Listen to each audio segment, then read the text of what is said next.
Halo semuanya, selamat berjumpa lagi di channel Deep Talk, channel yang membahas tentang berbagai hal seputar dunia psikolog.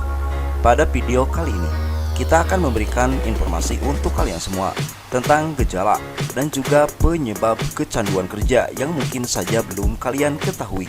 Nah, sebelum kita bahas apa saja sih gejala dan penyebab dari kecanduan kerja tersebut dan dijamin ada, maka jangan lupa untuk memberikan dukungan kepada channel ini dengan cara like, komen, subscribe, dan juga share di media sosial kalian. Terima kasih. Kecanduan kerja adalah suatu kondisi yang nyata. Fenomena ini pertama kali diberi istilah dengan workaholic oleh seorang psikolog bernama Wayne E. Oates di dalam bukunya tahun 1971. Selanjutnya, Confessions of a Workaholic: The Fact About Work Addiction. Menurutnya, para pecandu kerja akan merasakan keterpaksaan atau kebutuhan yang tidak dapat dikendalikan untuk bekerja tanpa henti.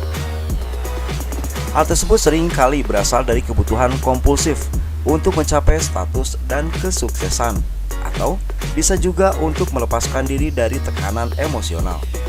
Kecanduan kerja seringkali didorong oleh kesuksesan kerja, dan hal ini biasa terjadi pada orang yang digambarkan sebagai perfeksionis. Sama seperti seseorang yang kecanduan narkoba, teman. Seseorang yang kecanduan pekerjaan mencapai kegembiraan dari bekerja. Hal ini membuat mereka terus mengulangi perilaku yang membuat mereka setinggi itu. Orang-orang dengan kecanduan kerja mungkin tidak dapat menghentikan perilaku tersebut, meskipun hal tersebut dapat berdampak negatif pada kehidupan pribadi, kesehatan fisik, atau mental mereka, hingga merusak kemampuan untuk berfungsi sosial yang baik. Meskipun demikian, 48% orang Amerika mengidentifikasikan diri mereka sebagai pecandu kerja, dan bagi banyak orang, ini merupakan identifikasi yang membanggakan. Menjadi seorang workaholic seringkali identik dengan dedikasi, ambisi, dan inisiatif. Para karyawan dinasihati oleh para manajer untuk secara konsisten melakukan lebih dari yang diharapkan. Kenaikan gaji, promosi, dan tunjangan lainnya diberikan kepada mereka yang mengambil tanggung jawab ekstra. Jika seorang karyawan menolak suatu tugas karena itu bukan bagian dari pekerjaannya, mereka beresiko dipandang sebagai orang yang sulit dan bukan pemain tim. Namun peneliti kontemporer membuat perbedaan penting antara kecanduan kerja dan keterlibatan kerja. Perbedaan ini terletak pada motivasi, yakni pekerjaan yang terlibat terdorong untuk bekerja karena mereka menganggapnya menyenangkan dan mereka benar-benar menikmatinya. Sementara para pecandu kerja terdorong untuk bekerja karena mereka merasakan dorongan batin untuk melakukannya. Gejala kecanduan kerja. Dalam budaya di mana kerja keras dipuji dan kerja lembur seringkali diharapkan, akan sulit untuk mengenali kecanduan kerja. Orang dengan kecanduan kerja seringkali membenarkan perilakunya dengan menjelaskan mengapa hal tersebut merupakan hal yang baik dan dapat membantu mereka mencapai kesuksesan. Mereka mungkin tampak berkomitmen pada pekerjaannya atau keberhasilan proyeknya, namun ambisi dan kecanduan sangatlah berbeda. Seseorang dengan kecanduan kerja mungkin melakukan pekerjaan kompulsif untuk menghindari aspek lain dalam hidupnya, seperti masalah emosional yang mengganggu atau krisis pribadi. Dan mirip dengan kecanduan lainnya, orang tersebut mungkin terlibat dalam perilaku tersebut tanpa menyadari dampak negatif yang ditimbulkan oleh kecanduan tersebut. Seseorang dengan kecanduan kerja mungkin menunjukkan tanda-tanda klasik seperti bekerja berjam-jam, selanjutnya memprioritaskan pekerjaan di atas tanggung jawab dan kewajiban lain, atau terobsesi dengan kesuksesan terkait pekerjaan. Namun, gejala-gejala ini mungkin muncul secara berbeda pada orang yang berbeda. Para ahli mengidentifikasikan kecanduan kerja dalam 4 jenis yang berbeda, diantaranya adalah sebagai berikut. Yang pertama, pecandu kerja yang suka menunda-nunda, yang menunda pekerjaan sampai menit terakhir dan kemudian terburu-buru menyelesaikannya. Selanjutnya nomor 2, penderita bulimia yang bekerja dengan sempurna atau tidak bekerja sama sekali. Selanjutnya nomor 3, pecandu kerja yang kekurangan perhatian, yang memulai banyak proyek namun merasa bosan dan beralih ke tetangga lain. Dan yang keempat, pecandu kerja birofatik yang memperpanjang tugas dan menciptakan pekerjaan tambahan. Penting untuk diingat teman, bahwa tidak ada parameter yang jelas dalam mengidentifikasi kecanduan kerja. Wajar jika menginginkan daftar kotak yang harus dicentang, yang akan memberikan jawaban pasti ya atau tidak.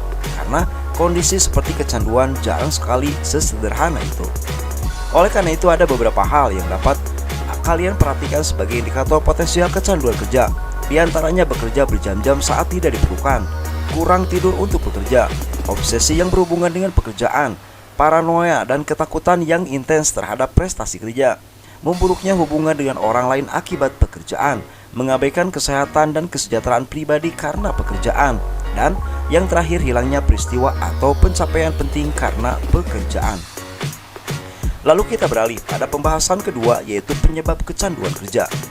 Sama seperti kecanduan narkoba teman, ada banyak sekali alasan mengapa seseorang menjadi kecanduan pekerja. Yang pertama dan paling mendasar adalah kecanduan kerja memenuhi kebutuhan psikologis yang mendasarinya. Mirip dengan alkohol atau zat lain, pekerjaan bisa menjadi pelarian. Daripada menghadapi dan menangani perasaan dan situasi yang tidak nyaman atau tidak menyenangkan, individu tersebut memendamkan dirinya dalam tugas-tugas pekerjaan. Pekerjaan mungkin benar-benar melarikan diri dari suatu situasi dengan berbagai pergi bekerja di luar jam kerja. Atau pelarian ini bisa lebih bersifat kiasan.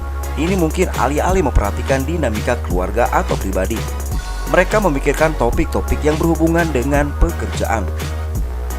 Kecanduan kerja juga bisa disebabkan oleh kompensasi yang berlebih. Jika seseorang merasa kurang kompeten dalam bidang kehidupan lainnya, seperti keluarga, kehidupan sosial, hobi, dan lainnya, maka mereka mungkin mencurahkan banyak waktu dan energi untuk tugas yang berhubungan dengan pekerjaan untuk mencapai perasaan kompeten dan juga diakui. Pekerja tersebut mungkin juga menghidupkan kembali pola-pola lama. Hal ini mungkin terkait dengan ketidakmampuan untuk menetapkan batasan upaya untuk mendapatkan persetujuan atau mekanisme penanggulangan trauma. Meskipun demikian, kecanduan kerja juga bisa disebabkan oleh kondisi kesehatan mental yang mendasari atau ada bersamaan, khususnya gangguan obsesif kompulsif atau gangguan bipolar. Selain itu, kecanduan kerja juga dapat menyebabkan kondisi seperti depresi jika tidak ditangani. Itulah teman tentang pembahasan kami, fenomena kecanduan kerja, bahayanya dan juga mengapa hal tersebut bisa terjadi pada kalian. Nah, setelah kalian mengetahuinya, jangan lupa untuk memberikan dukungan kepada channel ini dengan cara like, komen, subscribe, dan juga share di media sosial. Terima kasih.